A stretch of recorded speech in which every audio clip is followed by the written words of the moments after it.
मैंने इसके अंदर 3 से 4 सीटी लगवा लिया था। उसके बाद में फिर मैंने इसको अच्छे से ठंडा होने दिया। देखो मैं कुकर को भी हाथ लगा पा रही हूँ, ठंडा हो गया है और ये भी पूरा अच्छे से मैश हो गया है। अब इसको मैं बजाय किसी फोक वगैरह से करने के इस जो मिक्सर ग्राइंडर का सबसे छोटे वाला जार होता है उसमें करना, क्योंकि बच्चों का खाना बहुत ही ज़्यादा थोड़ा होता है, तो बड़े जार के अंदर तो कुछ भी नहीं होगा।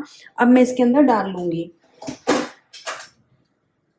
क्योंकि हमें फर्स्ट टाइम बच्चों को इंट्रोड्यूस कर रहे हैं तो प्रॉपर प्यूरी होनी चाहिए। तो मैं पहले तो सिर्फ ये डालती हूँ।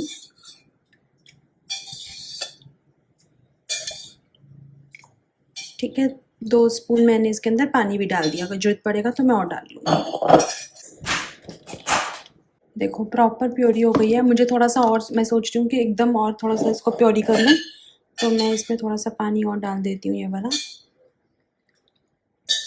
3 स्पून पानी और मैंने डाल दिया।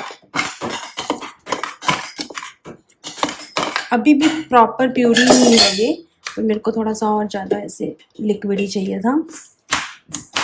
अब देखो वैसे तो बच्चे को सब कुछ खिलाना चाहिए, आलू भी, सूजी भी, लेकिन आलू सूजी वगैरह मोस्टली कार्ब्स होते हैं। अब अगर अपन आलू की जगह पे बच्चे को शकरकंदी खिलाएंगे तो ऑफ कोर्स वो ज़्यादा हेल्दी है, राइट। कटोरी में निकाल लूँ।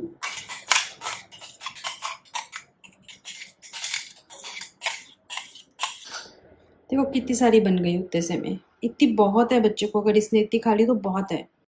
तो अब अमायरा का डिनर टाइम हो गया है और मैं आपके साथ में थर्ड सॉलिड की रेसिपी शेयर करूंगी। तो आज मैं अमायरा को डिनर के अंदर दाल का पानी पिलाऊंगी। तो उसमें हल्का फुल्का सा दाल भी होगा और साथ में पानी भी होगा।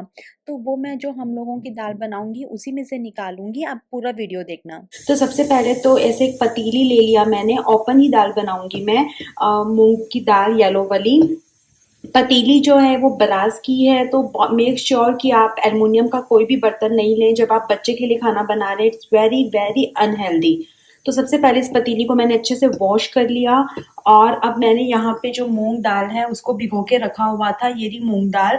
तो अभी मैं इसमें हमारे पूरी फैमिली की भी बनाऊंगी और साथ में बेबी की भी निकाल लूंगी। तो सबसे इजी रहता है, अगर मूंग दाल है या खिचड़ी है या फिर चावल का पानी है, वो तो फिर क्या ही जरूरत है ना कि आप अपने बच्चे के लिए सिर्फ अलग से बनाओ। अगर हमारे पूरे घर के लिए बन रही है तो बच्चे के लिए भी उसी में से बन जाएगी। बहुत ही इजी काम है ये तो अब मैं आपको बताती हूँ। तो सबसे पहले तो आप इसको एकदम अच्छे से वॉश कर लो, 2 3 4 5 बार। बहुत ही अच्छे से इसको ऐसे ऐसे मसल मसल के अच्छे से वॉश कर लेना। अब इस वॉश की हुई दाल को मैं इस पतीली में डाल दूंगी। ये वाली कटोरी मैंने हाफ कटोरी से थोड़ी सी ज़्यादा दाल ली थी पूरी फैमिली के लिए, तो मैं इतना ही नाप नाप के 7 कटोरी पानी डाल दूंगी। अब गैस को ऑन कर देंगे और इस पतीली को गैस पे चढ़ा देंगे और इस पतीली को हम इतना ढक देंगे। इसके अंदर हम कुछ भी नहीं डालेंगे, ना हल्दी डालेंगे ना नमक डालेंगे, क्योंकि हम बच्चे को पिला रहे हैं तो हम किसी भी तरह का कोई रिस्क नहीं लेंगे। नमक तो खैर 1 साल तक खिलाना ही नहीं है, हल्दी भी हम स्टार्टिंग में भी इंट्रोड्यूस नहीं करेंगे, क्योंकि देखना है ना कि एलर्जी वगैरह ना हो जाए, बच्चों को गर्म ना कर जाए, कुछ पता नहीं चलता है छोटे बच्चों का। तो फिर कुछ भी नहीं डालेंगे, इट्स प्लेन दाल वाटर।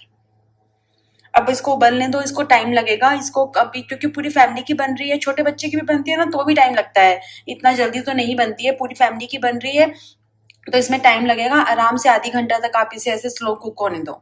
इसको कुक होते होते 30 से 35 मिनट्स हो गए हैं, प्रॉपर आधी घंटा लगा है। और जो पानी है उसके अंदर भी पूरे दाल के तंत आ गए हैं, सिर्फ पानी पानी नहीं बचा है। तो इस स्टेज पे जब हमें लगेगा कि पानी के अंदर भी पूरा दाल का न्यूट्रिशन आ गया है, तब हम ऊपर ऊपर से जो पानी है उसे कटोरी के अंदर निकाल लेंगे। अगर आपका बच्चे को आप पहली बार ये दाल का पानी फर्स्ट टाइम के लिए पिला रहे हो तो आप दाल मत आने दो, सिर्फ ऊपर ऊपर से पानी निकाल लो। और अगर आपको लगता है कि बच्चे को थर्ड वीक चल रहा है, जैसे कि हमारा को चल रहा है, तो आप थोड़ा सा दाल भी उसके अंदर डाल सकते हो और फिर आप बच्चे को वो पानी पिलाओ।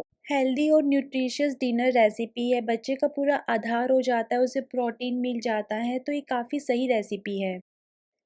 तो हम अपना व्लॉग आज का यहीं पे एंड करेंगे। उसके बाद में मैं अमायरा को इवनिंग वॉक पे लेके गई थी और हम लोगों ने वहाँ पे खूब मस्ती किया था और फिर अमायरा का स्लीप टाइम हो गया था और अमायरा उसके बाद में सो गई थी। तो आपको हमारे व्लॉग्स कैसे लग रहे हैं आप मुझे कमेंट बॉक्स में ज़रूर बताना। अगर आपको कुछ पर्टिकुलर देखना है तो आप मुझे मैसेज करिए, मैं उसके हिसाब से वीडियो बनाऊँगी। और अगर कुछ सजेशंस हैं तो भी प्लीज़ आप मुझे ज़रूर बताना।